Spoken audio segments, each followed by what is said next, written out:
Mesdames et messieurs, bonsoir et bienvenue aux informations sur la TMTV. Les titres. Sénégal, vote symbolique de l'opposition. Vous aurez plus de détails au cours de cette édition. Mali, divergence au sein du M5 RFP, guerre ouverte entre l'imam Oumarou Diarra et Bouba Traoré. Et le monde de réponse au cours de cette édition. Voilà pour le sommaire de cette édition. Bonsoir et bienvenue à tous. Je le disais tantôt dans les titres, le mouvement du 5 juin Rassemblement des forces patriotiques M5 RFP qui a ouvert pour la chute du régime d'Ibeka Ibrahim Boubacar Keïta en 2020 traverse actuellement une véritable crise. Il y a de réelles divergences au sein du mouvement présentement. Pour preuve, la réunion ordinaire du 22 février 2024 a mis en évidence l'existence de deux clans qui ont produit deux déclarations différentes.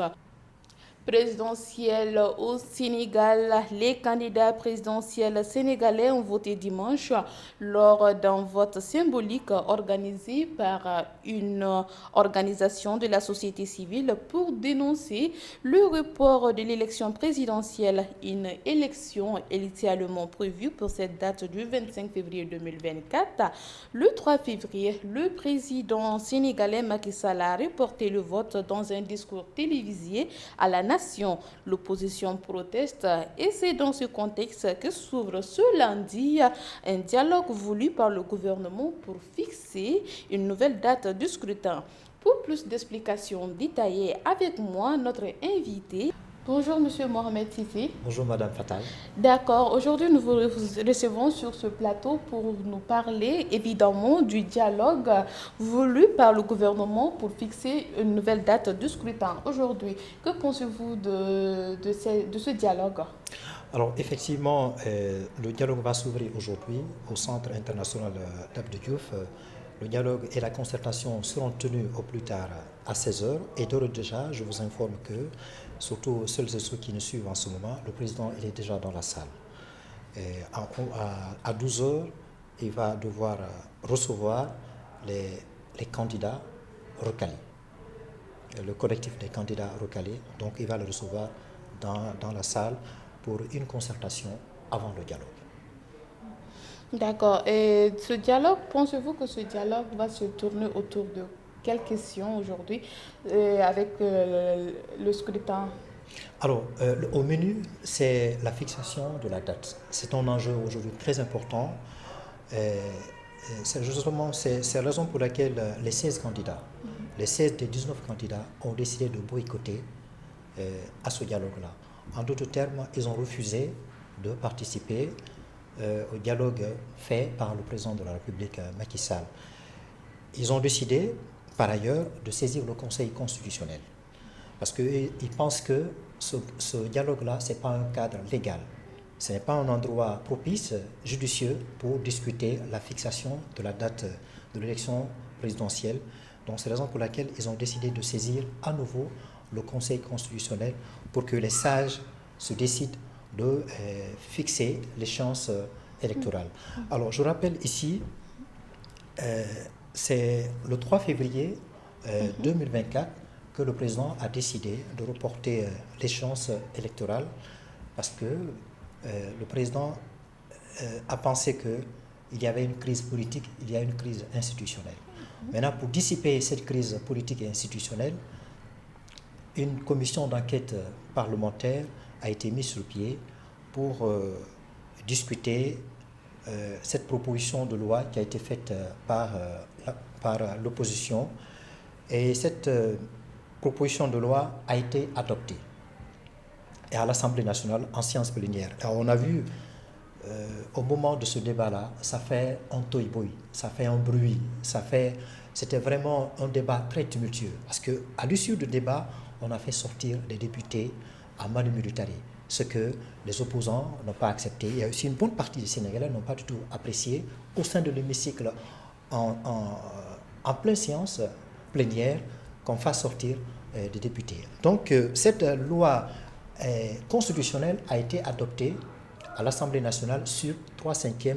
Les 103 députés ont voté cette loi et après le Conseil constitutionnel devait se décider, après l'examen, le Conseil a décidé que cette loi n'est pas constitutionnelle. Et c'est la première fois que le Conseil constitutionnel se statue sur une loi constitutionnelle. D'habitude, la jurisprudence qui est constante ici, c'est que le Conseil constitutionnel est saisi pour statuer sur la loi ordinaire, sur le règlement intérieur et également sur la loi organique.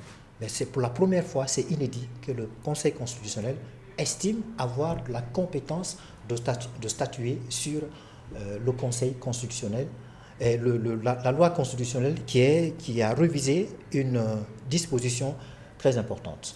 Avec toutes ces malentendus entre l'opposition et la Constitution, pour enfin mettre une date précise pour l'organisation des élections présidentielles, pensez-vous que ce dialogue sera un moyen quand même de les rassembler pour qu'ils puissent être d'accord sur un même point focal, de se comprendre et de fixer une réelle date pour les élections?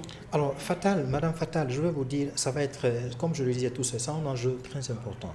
Alors, tout le monde se pose la question, est-ce que ce dialogue va aboutir sur un consensus, sur un compromis? Alors, il y a un doute, il y a une suspicion là-dessus. Dans ce sens où il y a deux partis qui sont invités, à savoir les candidats retenus officiellement par le Conseil constitutionnel et aussi les candidats recalés, le collectif des candidats recalés.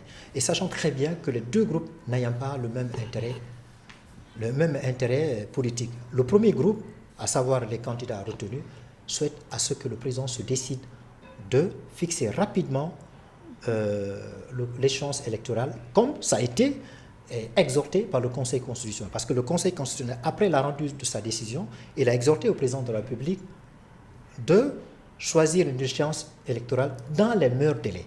Et le président, il a dit qu'il va faire en sorte de se conformer justement de cette décision-là. Et pour ce faire, d'ouvrir une consultation, un dialogue, une concertation avec les acteurs politiques. Alors, de l'autre côté, il y a aussi les candidats recalés. Oui. Les candidats recalés, eux, par contre, souhaitent à ce qu'on reprenne tout le processus.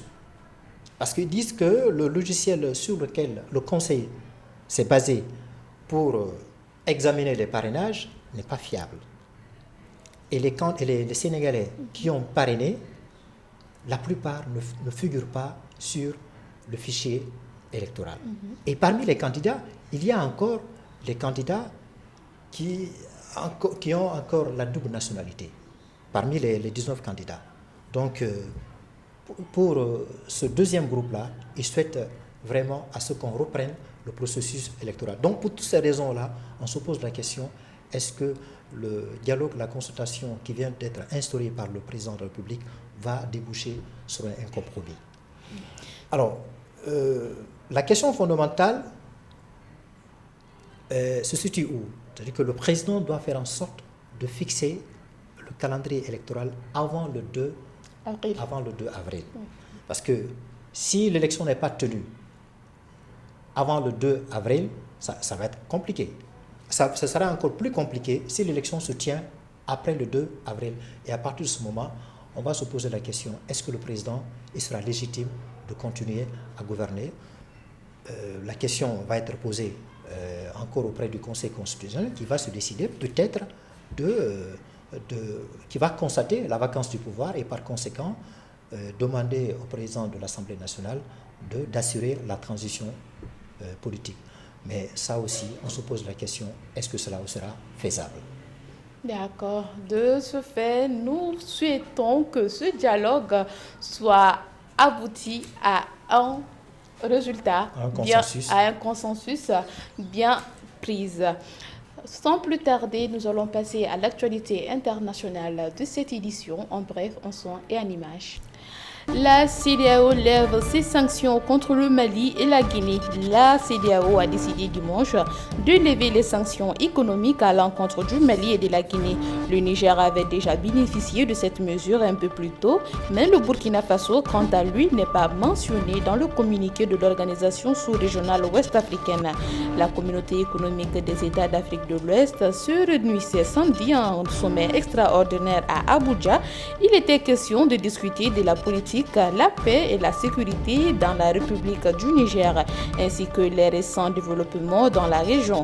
Ces décisions marquent un pas vers une décrispation régionale avec ces régimes militaires. Abu Dhabi, l'OMC plaide pour une action collective pour sauver le commerce mondial. L'Organisation mondiale du commerce a plaidé lundi pour une action collective face aux incertitudes économiques et des tensions géopolitiques. La directrice générale de l'OMC s'est exprimée lors de la biennale en cours aux Émirats arabes unis sous la pression des puissances mondiales à l'aube de l'élection cruciale à venir dans le monde.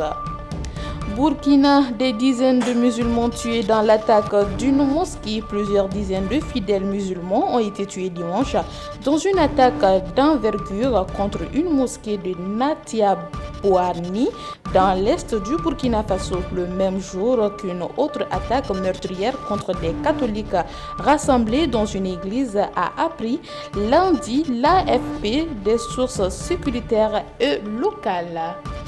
Voilà, c'est ce qui m'a fait donc à cette série d'informations. merci à vous de l'avoir suivi et passez d'excellents moments en compagnie des programmes de la TMTV, la télévision Tamashek, la culture au cœur de l'Afrique.